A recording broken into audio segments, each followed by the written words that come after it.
मुल्क दुश्मनों ने एक बार फिर अमन तार तार कर दिया। खुशदार में दरगाह शाह नूरानी के अंदर खुदकुश हमला, खौतीन और बच्चे समेत 35 ज़ायरीन जाम बहक, दर्जनों जख्मी।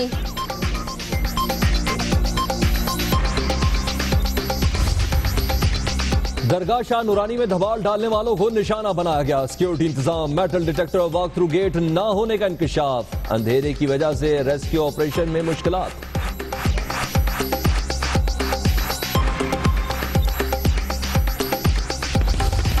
मासूम जिंदगियों से खेलने वाले इंसान नहीं दरिंदे हैं। सदर, वजीर आजम और सियासी रहनुमाओं की मुजम्मत। हासिल बजिंजो कहते हैं शाह नूरानी की दरगाह पर हमला जिंदुल्ला कमांडर की हलाकत का रद्द अमल हो सकता है। आर्मी चीफ की जख्मियों को फौरी अस्पताल मुंतकिल करने की हिदायत। पाक फौज की इमदादी टीम्स और एम्बुलेंसेस कराची से दरगाह शाह नूरानी रवाना। सानिया सिविल अस्पताल कोयटा के मास्टरमाइंड की गिरफ्तारी पर U turn. Judicial commission Barham, साफ साफ ना बताया गया तो वजीर आला बलूचिस्तान की तलबी होगी। जस्टिस फाइज ईसा की वार्निंग।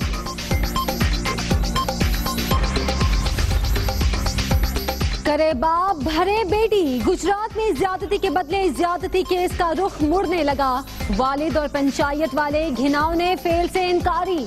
डीपीओ लड़की का जहनी तवाजुन खराब होने का सर्टिफिकेट दे आए, किरदार पर उंगलियां उठा दी। कराची वालों के लिए सियासी खिचड़ी, दुबई में पकने की 6 मगोइयां। मुशर्रफ, इशरतुल इबाद, खालिद मकबूल और मुस्तफा कमाल की मौजूदगी। फारूक सत्तार की यात्रा मुकम्मल। रहनुमाओं की साबिक सदर से मुलाकात नहीं हुई, मुत्तहदा की वजाहतें। जो काम है चौधरी साहब का, अगर वो करे ना और उस पर फोकस करे तो ज्यादा बेहतर रहेगा। चौधरी निसार को मुफ्त मशवरा। वज़ीर आला सिंध कहते हैं बेहतर होता गवर्नर सिंध की तैनाती पर मुशावरत कर ली जाती। कराची की सूरत हाल वाकई तशवीशनाक है। तहरीक इंसाफ का पार्लियामेंट के मुश्तरका इजलास में शिरकत न करने का फैसला। न्यूज गेट की तहकीकात के लिए बनाया गया कमीशन, पॉकेट कमीशन करार। इमरान खान का पनामा लीक्स पर सुप्रीम कोर्ट में सबूत जमा कराने का ऐलान।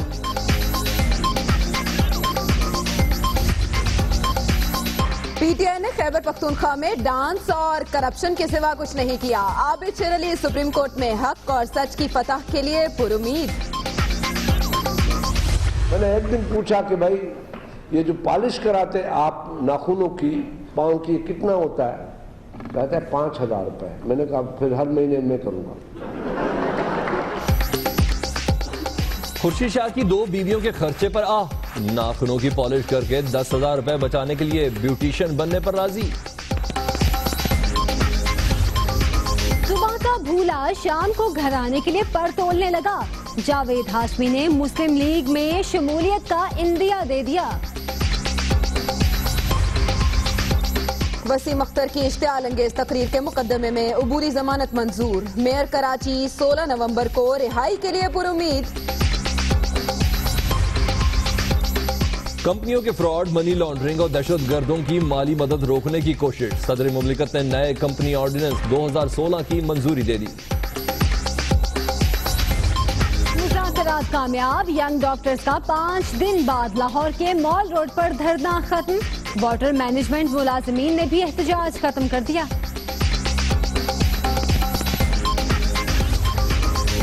हुक्मरानों के आगे पीछे गाड़ियों की कतारें, गरीब के लिए एम्बुलेंस तक नहीं मयसर। मेयो अस्पताल लाहौर में दम तोड़ने वाली औरत की मैयत गधा गाड़ी पर मुंतकिल। तमाम प्राइवेट मेडिकल कॉलेजेस में तलबा के दाखिले की इजाजत। लाहौर हाई कोर्ट ने PMDC का नोटिफिकेशन मुअत्तल कर दिया। पंजाब पुलिस का कारनामा, 8 बरस के बच्चे पर 2 अफराद के कत्ल का मुकदमा। लाहौर की सेशन अदालत ने 14 नवंबर तक जमानत मंजूर कर दी। शामिल तफ्तीश होने का हुक्म। सीपैक मंसूबा खित्ते में खुशहाली का अमीन। चीन का पहला तिजारती काफिला इक्तसादी राहदारी के जरिए गवादर पहुंच गया।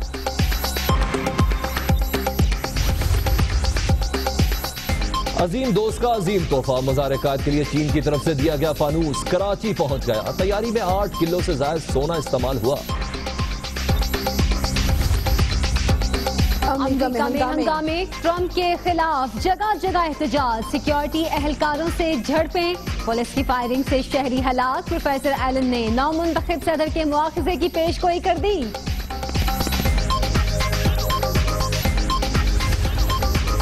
और ठंडी हवाएं, काली घटाएं, लाहौर समेत पंजाब के कई शहरों में बारिश ने सर्दी की नवीद सुना दी। खुनकी में इजाफा होते ही अवाम को गर्म कपड़ों की फिक्र।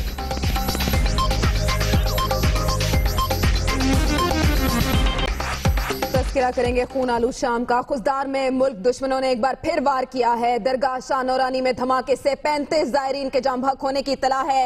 110 जख्मी अस्पताल मुंतकिल किए जा रहे हैं। दहशतगर्दों ने दरगाह में धमाल डालने वालों को निशाना बनाया। धमाका उस वक्त किया गया जब मगरिब की अजान में ठीक 10 मिनट बाकी थे। इत्तला दिया है कि जाम बहक अफराद में खवातीन और बच्चे भी शामिल है। रेस्क्यू जराए को इब्तदाई तौर पर इत्तलात दरबार के गद्दी नशीन नहीं दी थी। उनका यह कहना था कि बहुत बड़ा धमाका हुआ है। रेस्क्यू टीमों को मौके पर रवाना किया गया है। इस वक्त रेस्क्यू का काम तो हो रहा है लेकिन मुश्किलात बहुत ज्यादा सामने है। सबसे पहली बात, दुश्वार गुजार रास्ते हैं, अंधेरा है, जिसकी बिना पर टीमों को वहां काम करने में मुश्किलात हो रही हैं। फौज की जानिब से भी इमरजेंसी नाफिज की गई है। मुख्तलिफ इलाकों से टीमें रवाना की गई हैं। अब देखना यह है कि जख्मियों को फिलफौर किस तरह अस्पताल तक मुंतकिल किया जाता है।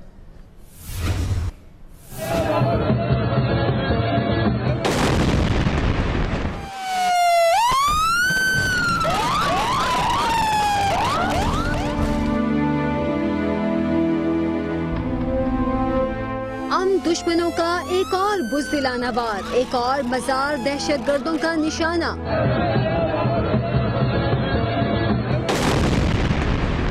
बलोचिस्तान के जिला खुजदार की तहसील वड में दरगाह शाह नूरानी में खुदकुश धमाका। दर्जनों जाँ बहक अफराद में खवातीन और बच्चे भी शामिल। दहशतगर्दों ने मगरिब के वक्त दरगाह शाह नूरानी के मरकजी दरवाजे पर उस वक्त धमाका किया जब मजार के अहाते में धमाल डाली जा रही थी।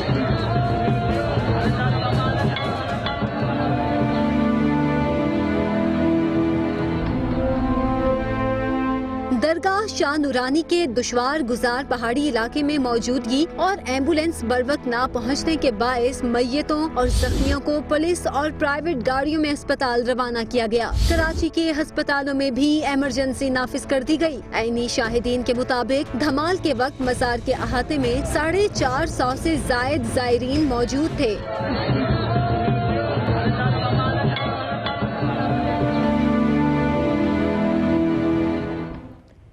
खुजदार में यह अफसोसनाक वाक़या पेश आया है। मुल्क दुश्मनों ने वार किया है। दरगाह शाह नूरानी में धमाके में 35 जायरीन जाँ बहक और 110 जख्मी हो गए हैं। दहशतगर्दों ने दरगाह में धमाल डालने वालों को निशाना बनाया। जाँ बहक अफराद में ख्वातीन और बच्चे भी शामिल हैं। ब्यूरो चीफ कराची रेहान हाशमी से मजीद तफसीलात जानेंगे। रेहान, बताइएगा अभी तक इमदादी कार्रवाइयों की क्या सूरत हाल है? देखिए, शदीद मुश्किलात का सामना है। पहली मुश्किल ये है कि जो इमदादी काम कर रहे हैं उनका AD के रजाकारों का अपने हेड ऑफिस और दीगर अफराद से कोई राब्ता नहीं है। दूसरी मुश्किल ये है जो जायरीन गए थे उनके अपने अहले खाना से राब्ता मुमकिन नहीं है क्योंकि वहाँ मोबाइल फोन सर्विस, मोबाइल के सिग्नल्स काम नहीं करते। तीसरी मुश्किल ये है कि अंधेरा गुप है वहाँ पर और जो गाड़ियां हैं, एम्बुलेंसें हैं, उसकी रोशनियों में जख्मियों को एम्बुलेंसों में डाला जा रहा है। 2 घंटे से जायद हो गया, एक जख्मी भी अब तक हब बलूचिस्तान के हॉस्पिटल नहीं पहुंच सका है, तो अंदाजा लगा देंगे कितना दूर है। अब हमारे जो जराये कहते हैं हब में तकरीबन ये हब से लेकर नूरानी का रास्ता 2.5 घंटे का रास्ता है। और जो रेहान, आप हमारे साथ ही रहेगा, ताज़ा तरीन अपडेट्स देते चलें कि इस धमाके में 40 जायरीन जाँ बहक और 110 जख्मी हो गए हैं। अफसोसनाक की सूरत हाल है। 40 जायरीन इस धमाके में जाँ बहक हो गए हैं। जो जायरीन जख्मी थे उनमें से मुतादिद की हालत तशवीशनाक बताई जा रही थी और अब ताज़ा तरीन इत्तलात के मुताबिक इस धमाके में 40 जायरीन जाँ बहक और 110 जख्मी हो गए हैं। रेहान हाशमी से मजीद सूरत हाल जानेंगे। रेहान, इमदादी कार्रवाइयों के हवाले से तो बात की, अस्पतालों की सूरत हाल क्या है? देखिए, अस्पताल में इस वक्त जैसे हमारे नुमाइंदे मौजूद हैं, किफायत अली शाह आपको बताएंगे।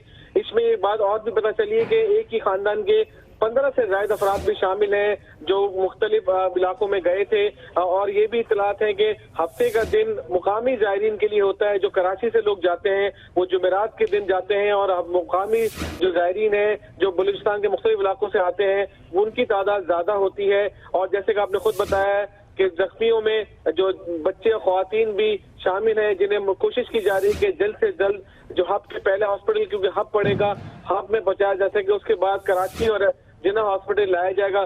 फैसल एदी का कहना है कि बहुत ही दुश्वार गुजार रास्ता है वहां से लाने में। 1 घंटा उनका कहना है कि अभी लगेगा। हमारे जो रजाकार गए हैं उनको कराची हब पहुंचने पर, और उसके बाद कराची पहुंचने में मजीद टाइम लगेगा। सबसे अहम बात यह कि वहां पर जो किसी से रास्ता नहीं हो रहा। मजीद भी अपडेट्स आपसे लेते रहेंगे। अभी तक के लिए शुक्रिया आपका। यहाँ आपको अपडेट करें, दरगाह शाह नूरानी धमाके के हवाले से आर्मी चीफ ने जख्मियों की मुंतकली के लिए भरपूर मुआवनत की हिदायत की है। जख्मियों को बेहतरीन तिब्बी इमदाद फराहम की जाए, जनरल आयल शरीफ का यह कहना है। मुसल्लह अफवाज के दस्ते और मेडिकल टीमें कराची से हब भी पहुंच रही हैं, ISPR कंफर्म कर रहा है। जी हां, ISPR के सरबराह लेफ्टिनेंट जनरल आसिम सलीम बाजवा ने अपने ट्वीट में यह बताया है कि दरगाह शाह नूरानी पर होने वाले धमाके के बाद आर्मी चीफ ने जख्मियों को फौरी तौर पर बेहतरीन तिब्बी सहूलियात फराहम करने और फौरी तौर पर उन्हें वहां से निकालकर अस्पतालों में मुंतकिल करने का हुक्म दिया है और इस सिलसिले में भरपूर मुआवनत की हिदायत की है। इसके अलावा आपको आगाह करें कि कराची और खुसदार से मेडिकल टीम जाए धमाका पर, जाए हादसा पर पहुंच रही है। आर्मी चीफ ने फौरी तौर पर हिदायत की है कि जख्मियों को बेहतरीन तिब्बी इमदाद फराहम की जाए और इस मकसद के लिए उन्हें फौरी अस्पताल मुंतकिल किया जाए। जख्मियों को तिब्बी इमदाद फराहम की जा रही है, ISPR कंफर्म कर रहा। आर्मी चीफ की जख्मियों की मुंतकली के लिए भरपूर मामनत की हिदायत सामने आई है। ऐसे मौके पर जब बलूचिस्तान हुकूमत की जानिब से इमरजेंसी नाफिज की गई है, सिंध हुकूमत की जानिब से मुख्तलिफ अस्पतालों में इमरजेंसी नाफिज की गई है, तो गुमान किया जा रहा था कि फौज की जानिब से इनिशिएटिव लिया जाएगा और फौज ने इनिशिएटिव यह लिया है कि जनरल आयल शरीफ की जानिब से बेहतरीन इमदाद फराहम करने की हिदायत की गई है। ISPR इत्तलात को कंफर्म कर रहा है कि मुख्तलिफ शहरों से टीमें रवाना की गई हैं। खुजदार की जानिब मुसल्लह अफवाज के दस्ते और मेडिकल टीमें कराची से हब पहुंच रही हैं। इस वक्त नजदीक तरीन अस्पताल है हब अस्पताल, और वहां इस वक्त किस किस्म की इस वक्त सिचुएशन है, कितनी एम्बुलेंसेज उधर पहुंची हैं, अस्पताल का अमला किस नौयत का है और किस किस्म की उनको फैसिलिटीज हैं। ताहा उवैदी हमारे साथ मौजूद हैं, इस वक्त अस्पताल में मौजूद हैं। हम आपसे किफायत तकरीबन 2.5 घंटे से ज्यादा वक्त के बाद बात कर रहे हैं। अब बताइए कि एम्बुलेंसेज पहुंची? देखें, अभी तक एम्बुलेंसेज बिल्कुल नहीं पहुंची हैं और यहाँ पर जो अमला जो यहाँ पे पहुंचा था वो अभी तक इस चीज़ का मुंतज़र है कि कब जख्मी यहाँ पर लाए जाएं और वो इनका जो है वो जो अगर उनको इंजरी जिस तरीके से उनको उस तरीके से ट्रीटमेंट किया जा सके। लेकिन चूंकि इतना बड़ा ब्लास्ट हुआ है और इतनी बड़ी तादाद में जो है वो लोग जख्मी भी हुए हैं वहाँ पे, लेकिन यहाँ पर जो ये हब का सिविल अस्पताल है, यहाँ पे जो सहूलियात हैं वो हमें लगता है कि वो उस हिसाब से बिल्कुल नाकाफ़ी हैं। क्योंकि आप देख सकते होंगे अभी हम अस्पताल के एमरजेंसी के बाहर के मनाज़िर बताएं, सिर्फ ये 3 स्ट्रेचर्स हैं जो कि अगर अस्पताल इतनी बड़ी तादाद में, सैकड़ों की तादाद में अगर जख्मी यहाँ पे आते हैं तो ये 3 स्ट्रेचर्स, सिर्फ 3 स्ट्रेचर्स हैं कि जो सरकारी अस्पताल है यहाँ पर उन जख्मियों के लिए, उसके अलावा सिर्फ 3 ही व्हील चेयर्स हैं। और हम अंदर अस्पताल के अंदर अगर जाएँ इमरजेंसी के अंदर तो वहाँ पर अमला तो बिल्कुल चाको चौबंद यहाँ पर मौजूद है और यहाँ पर बिल्कुल तैयार है। लेकिन यहाँ पर जो सहूलियात है वो एक क्वेश्चन है कि क्या वाकई यहाँ पर ऐसी इस तरह की सूरत हाल है।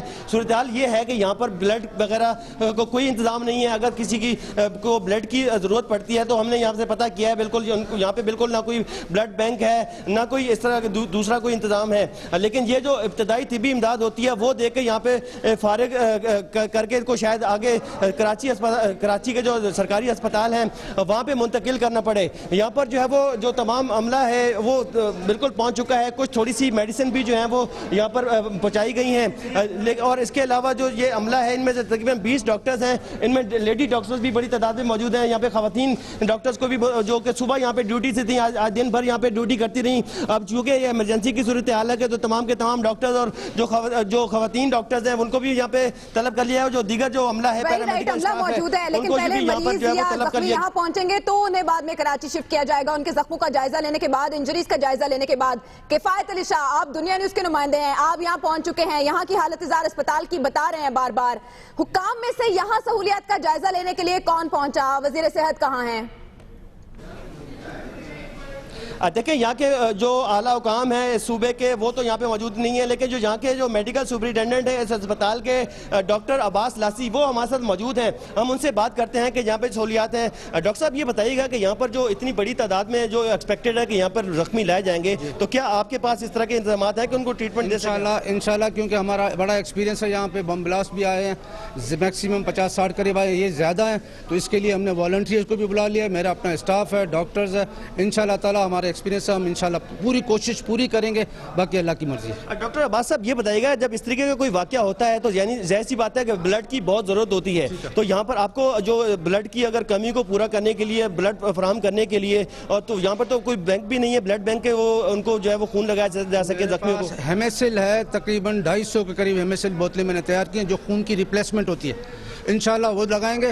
6 घंटे तक तकरीबन उनको खून की जरूरत नहीं भी होगी तो भी वो कवर। डॉक्टर साहब यहाँ पे तो एसी भी जो है वो नहीं चल रहे, लेकिन ये कूल जो ब्लड को कूल रहना बहुत इंपॉर्टेंट होता है, तो उसके लिए क्या इंतजाम है? नहीं है, ब्लड नहीं है, वो हेमेसिल होता है जो ब्लड का रिप्लेसमेंट होती है, ब्लड की जो ब्लड की जगह पे काम करता है जब तक वो किसी बड़े सेटअप पर ना पहुंचे। वो 200-250 से ज़्यादा है, 300 के करीब भी है हमारे पास, वो इंशाल्लाह हम लगाएंगे सबको। IV लाइन 2-2 IV लाइन लगाएंगे। शॉक से बचाना होता है, मेन पर्पज़ होता है कि किसी पेशेंट को जो अगर शॉक में तो शॉक से निकालें, और उसके बाद फिर बाकी जो होते हैं उनको। डॉक्टर साहब ये बताइएगा, क्योंकि इतलात हैं तकरीबन 100 के करीब जो है वो पेशेंट जो जख्मी हैं वो यहाँ पे लाए जाएंगे, तो आपके अस्पताल में कितने जो जख्मी हैं वो बैक वक्त जो है वो उनको आप ट्रीटमेंट कर सकें? इंशाअल्लाह ताला हम 100 को कर लेंगे, क्योंकि मेरे पास जो वॉलंटियर है वो भी बड़े ट्रेंड है, जो यहीं पे ट्रेनिंग करके गए हैं। डॉक्टर मेरे ट्रेंड है, एक पे एक लगाऊं तो भी इंशाल्लाह सारे हम उनको एक ही वक्त में ट्रीट कर लेंगे इंशाल्लाह। ये कितने बेड का हॉस्पिटल है? ये हॉस्पिटल 50 बेडेड का है, लेकिन हमने इंतजाम किया, बेड नहीं है तो हम नीचे भी रख के करते हैं, हमेशा ऐसे भी होता है कभी कभी। और हॉस्पिटल 50 बेडेड है। लेकिन डॉक्टर साहब हमने बाहर देखा कि ये जो सरकारी सबसे बड़ा यहाँ का सरकारी अस्पताल है,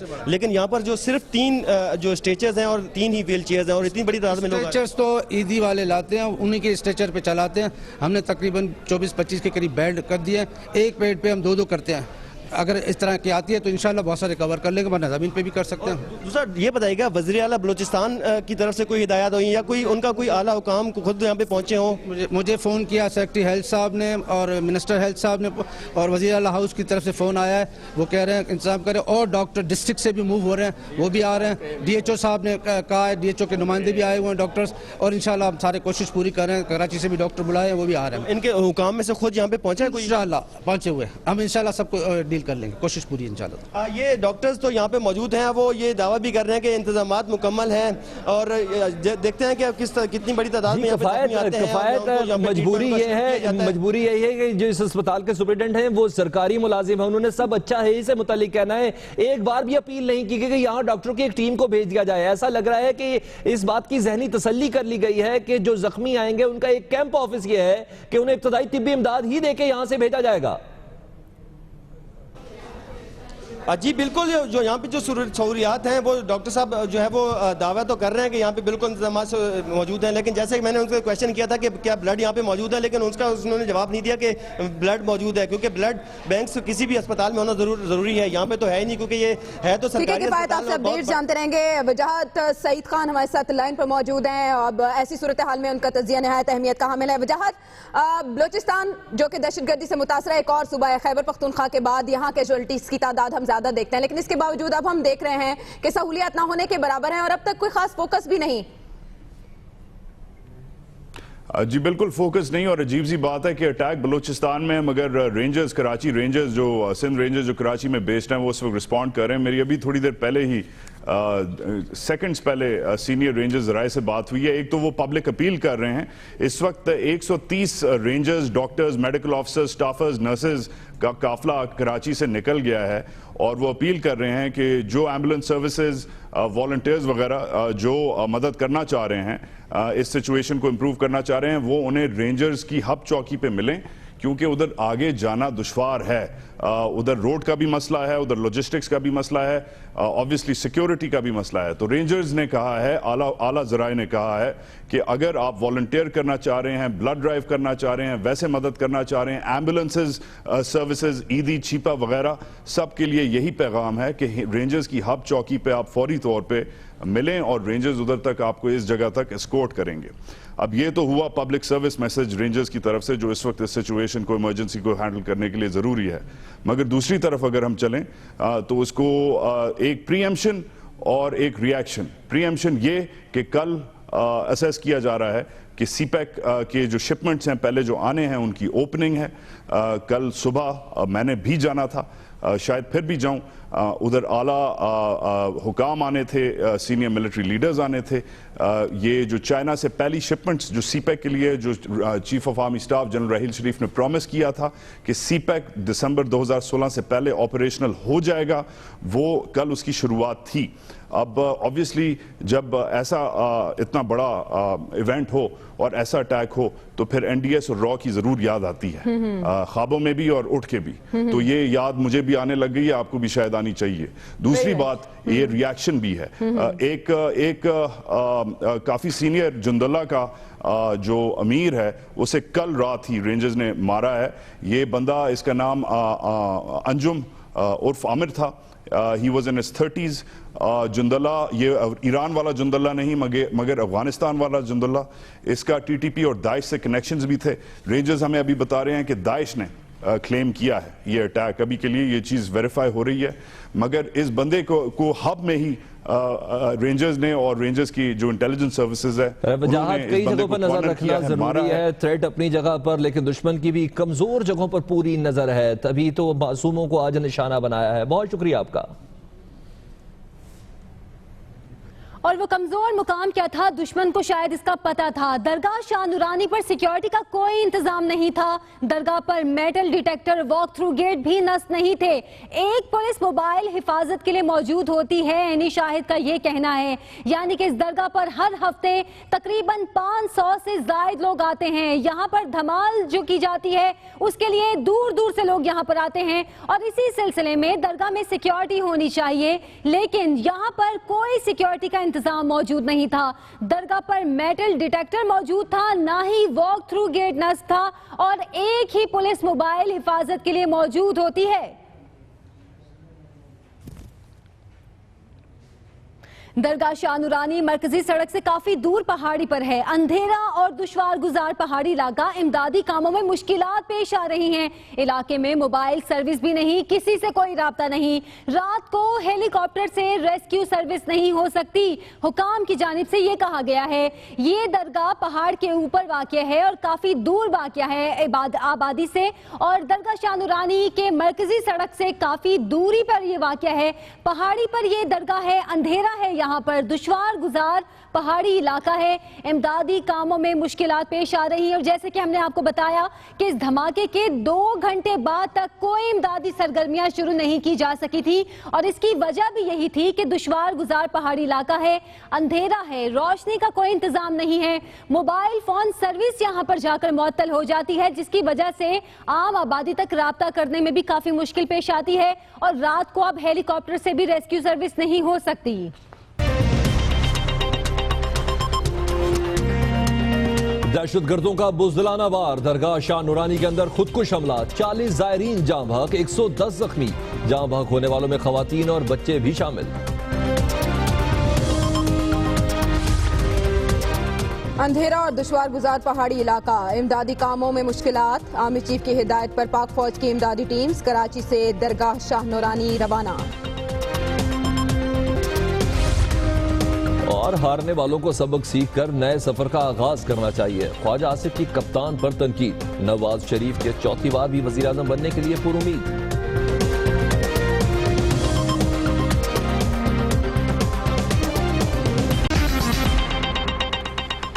वेलकम बैक। एक के बाद एक बुरी खबर है। ये कैसा इंसाफ है कि करे बाप भरे बेटी। गुजरात में ज्यादती के बदले ज्यादती केस का रुख अब मुड़ने लगा है। वालिद और पंचायत वाले घनौने फेल से बिल्कुल इनकारी नजर आते हैं। डीपीओ भी खुदकुशी करने वाली खातून का जहनी तवाजुन खराब होने का सर्टिफिकेट ले आए। नज़ई बयान में मुतासिरा खातून ने ज्यादती की तस्दीक की थी।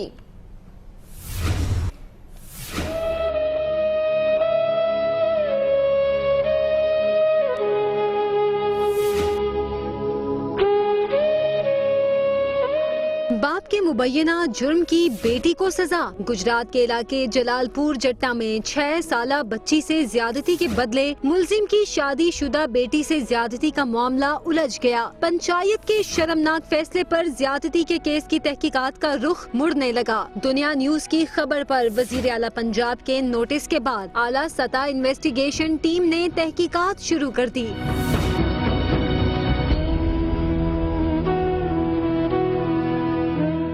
मुतासिरा खातून के वालिदैन और पंचायत में शामिल अफराद ने पंचायत और ज्यादती के वाक़े की सिरे से तरदीद कर दी। दूसरी तरफ डीपीओ गुजरात ने मंतक अपनाई कि खातून का ज़हनी तवाजुन खराब था। प्रेस कॉन्फ्रेंस में सर्टिफिकेट भी दिखाते रहे। अभी तक ये भी डिटरमिन वहाँ पे नहीं हुआ कि डेड बॉडी किस शख्स के पास थी। इन्होंने खुद उसको दफन किया, उसको तल्फ कर दिया, उसको वहां पे कचरे में फेंक दिया। उसका क्या किया गया ये किसी को मालूम नहीं। खातून के खावंद और वालिदैन ने भी इस बात को एडमिट किया था कि बच्ची का दिमागी तवाज़ुन दुरुस्त नहीं था। खुदकुशी करने वाली खातून ने नज़ई बयान में 6 साला बच्ची के वालिद बूटा पर ज्यादती का इल्जाम लगाया था। कानूनी माहिरीन का कहना है कि नज़ई बयान केस में अहमियत रखता है। जो नज़ई बयान होता है, डाइंग डेक्लेरेशन से बोलते हैं, उसकी अदालत में बहुत ही अहमियत होती है, क्योंकि कानून ये समझता है कि नफसियाती तौर पे जो शख्स मर रहा हो वो कभी भी झूठा बयान नहीं देगा। हुकूमती इदारों को, तमाम इन्वेस्टिगेशन एजेंसियों को सख्त एक्शन लेना चाहिए और इस नज़ाई बयान की रोशनी में तफ्तीश भरपूर करनी चाहिए। DPO गुजरात ने मुतवफ़िया खातून के किरदार पर भी उंगली उठा दी। पुलिस ने मरकजी मुल्जिम बूटा को भी केस में शामिल तफ्तीश कर लिया, लेकिन ताहाल कोई गिरफ्तारी अमल में नहीं लाई गई। दरगाह शाह नूरानी धमाके के हवाले से एक अहम खबर आपको दें, जहां बहक जायरीन की तादाद 44 हो गई है। तादाद बढ़ती जा रही है। ये खदशा पहले ही जाहिर किया जा रहा था, क्योंकि इमदादी सरगर्मियां पहुंचने में ताखीर हो रही थी, जिसकी वजह से ये बताया जा रहा था जो शदीद जख्मी हैं उनकी हालत काफी खराब हो रही थी। और अब ताज़ा इत्तलात के मुताबिक इस धमाके में जहां बहक जायरीन की तादाद 44 हो गई है, जबकि 110 से जायरीन जख्मी हैं, जिनमें से मुतादिद की हालत तशवीशनाक बताई जा रही है। मजीद खबरें शामिल करते हैं। क्या कोई दुबई प्लान बन रहा है? फारूक सत्तार के बाद खालिद मकबूल सिद्दीकी की दुबई यात्रा, परवेज मुशर्रफ, मुस्तफा कमाल, इशरतुल इबाद भी दुबई में मौजूद हैं। फारूक सत्तार की परवेज मुशर्रफ से मुलाकात की चहमगोइयां हो रही हैं और दूसरी जानिब इशरतुल इबाद ने फारूक सत्तार को मुलाकात की दावत दी थी। खालिद मकबूल सिद्दीकी इलाज के लिए गए हैं। तर्जुमान MQM का ये बताना है। ये इतने सारे रहनुमा दुबई क्यों जा रहे हैं और मामला क्या है, इस हवाले से रिपोर्ट देखते हैं।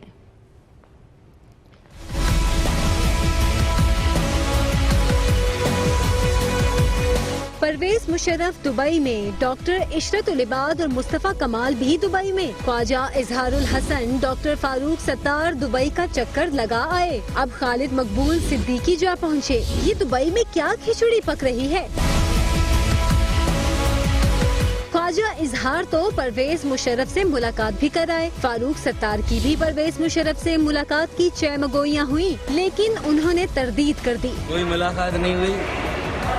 मेरा निजी दौरा था, दोस्तों से मिलने गया था, एक फैमिली का इशू था और वापस आ गया आपके सामने। जराए का कहना है कि फारूक सत्तार को डॉक्टर इशरतुल इबाद ने भी मुलाकात की दावत दी, लेकिन वापसी की सीट कंफर्म होने की वजह से ये बैठक ना लग सकी। अब खालिद मकबूल दुबई में हैं, लेकिन MQM का कहना है वो किसी से मिलने नहीं, इलाज करवाने गए हैं। उसने इत्तफाक देखिए कि मुस्तफा कमाल भी दुबई में डेरा डाले बैठे हैं। जराए ये बता रहे हैं कि पाक सरजमीन पार्टी के रहनुमा भी परवेज मुशर्रफ से राब्ते में हैं। कराची की सियासत के तमाम बड़े किरदारों का एक साथ एक जगह होना इत्तफाक है या कोई दुबई प्लान बन रहा है? कुछ तो है जिसकी पर्दादारी है। ऐसे में वज़ीर आला सिंध का कहना है कि चौधरी निसार अगर अपने काम पर तवज्जो दें तो बहुत से मामलात बेहतर हो जाएंगे। साबिक गवर्नर से मसला था, ना मौजूदा गवर्नर से कोई मसला है, तकर्रुर से पहले बता दिया जाता तो बेहतर होता। जो काम है चौधरी साहब का अगर वो करे ना और उस पर फोकस करे तो ज़्यादा बेहतर रहेगा। गवर्नर के अपॉइंटमेंट प्रोरोगेटिव होता है प्राइम मिनिस्टर का, फेडरल गवर्नमेंट का। ये बेहतर होता कि अगर कंसल्ट कर लिया जाता या इन्फॉर्म कर लिया जाता। मुझे भी आपसे पता चला, मैं तो उस दिन वो अमेरिकन इलेक्शन देख रहे थे, हम बैठे हुए, तो वो टीवी भी सारे वॉच नहीं कर रहे थे। ऐसे में इमरान खान ने ऐलान किया है कि मंगल को पानामा लीक्स पर सुप्रीम कोर्ट में सबूत जमा कराएंगे। तहरीक इंसाफ 17 नवंबर को पार्लियामेंट के मुश्तरका इजलास में शिरकत भी नहीं करेगी। आबिद मलिक।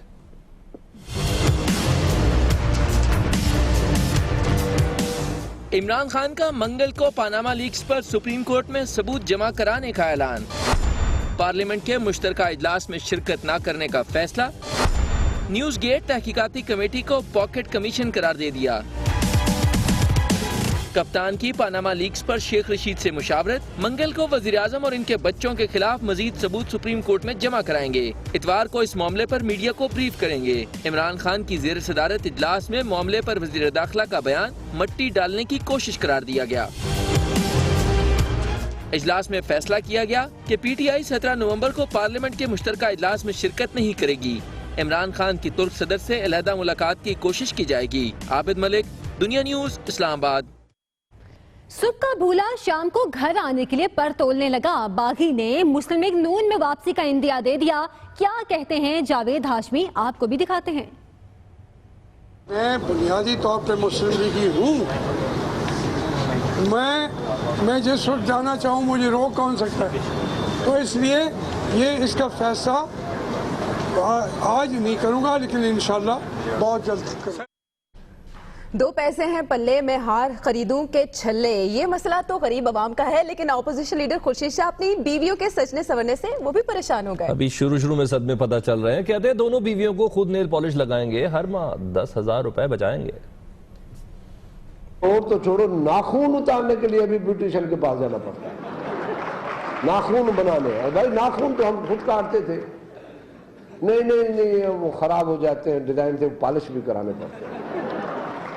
मैंने एक दिन पूछा कि भाई ये जो पॉलिश कराते आप नाखूनों की, पाँव की, कितना होता है? कहता है 5,000 रुपए। मैंने कहा फिर हर महीने मैं करूँगा। 2 बीवियां हैं, 10,000 बच जाएंगे।